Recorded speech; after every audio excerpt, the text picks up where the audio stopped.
Hi friends. 1861 council చట్టం. దీని గురించి కొన్ని నేర్చుకుందాము. ఇండియాలో తంతి తపాలా వ్యవస్థను ప్రవేశపెట్టారు. ఏ చట్టం ద్వారా? 1861 కౌన్సిల్ చట్టం ద్వారా ఇండియాలో తంతి తపాలా వ్యవస్థను ప్రవేశపెట్టారు. నెక్స్ట్ 1853వ చట్టం. దీని ద్వారా రైల్వే వ్యవస్థను ప్రవేశపెట్టారు. మన ఇండియాలో రైల్వే వ్యవస్థను ప్రవేశపెట్టింది ఎవరు ఫ్రెండ్స్? డల్హౌసీ ప్రవేశపెట్టాడు. మన ఇండియాలో ఫస్ట్ రైలు ఎక్కడి నుంచి ఎక్కడికి నడిచింది? బాంబే టు థానే. ఇది previous year question friends. Next first రైలు పేరు ఏంటి? Fairy queen. Fairy queen. Next ఎంతమంది ప్రయాణించారు ఈ ట్రైన్లో? 400 మెంబర్స్ ప్రయాణించారు. అప్పుడు ఓన్లీ బాక్సెస్ ఎన్ని ఉన్నాయి? 4 మాత్రమే ఉన్నాయి ఈ ట్రైన్లో.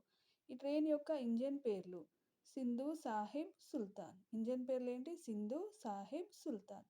నెక్స్ట్ మన ఏపీలో ఫస్ట్ రైలు ఎక్కడి నుంచి ఎక్కడికి ప్రయాణించిందంటే చిత్తూరులోని పుత్తూరు నుండి రేణిగుంటకు ప్రయాణించింది. Puttur to Renigunta. Next portfolio చట్టం.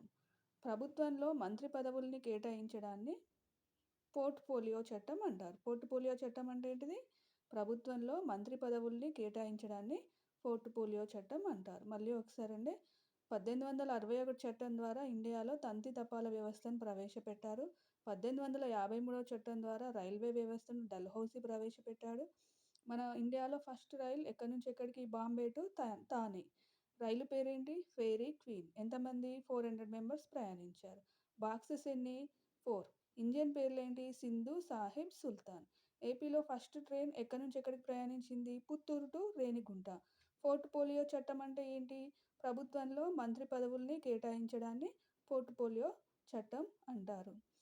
ప్లీజ్ ఫ్రెండ్స్, ఈ వీడియో కనుక మీకు హెల్ప్ఫుల్ అయితే లైక్ చేయండి, అలాగే సబ్స్క్రైబ్ చేసుకోండి. ప్లీజ్.